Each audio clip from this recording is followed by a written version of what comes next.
Bonjour et bienvenue au Finance Oye Show, votre destination d'éducation financière africaine. Je suis Anania de financeoye.com.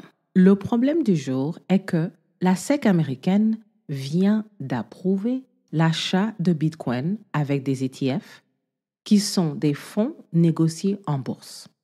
Dorénavant, les consommateurs peuvent acheter et garder leur Bitcoin avec des firmes régulées par l'État américain.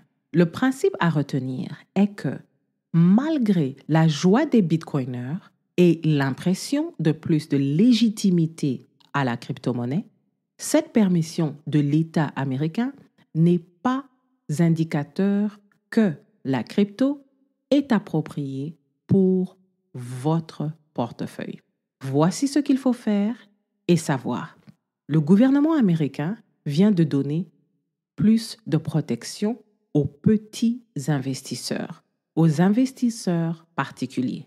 Mais veuillez noter que plusieurs firmes financières américaines refusent toujours d'acheter de la crypto-monnaie pour leurs clients. En fait, ce que le gouvernement américain vient de faire, c'est forcer l'argent à sortir de l'ombre.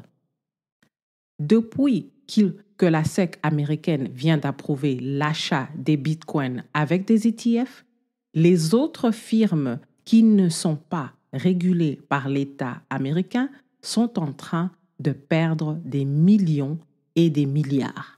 Les petits investisseurs sont en train de transférer leur argent dans des firmes qui sont régulées par l'État américain.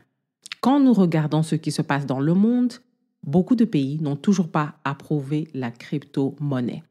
Bien entendu, ils attendent de voir ce qui va se passer avec ce que les États-Unis viennent de permettre pour décider s'ils vont copier ou s'ils vont continuer à interdire que la crypto-monnaie rentre dans le système financier normal. La question du jour est: quel est le statut légal des crypto-monnaies dans votre pays? Pour explorer nos ressources, veuillez cliquer le lien en description pour rejoindre notre newsletter.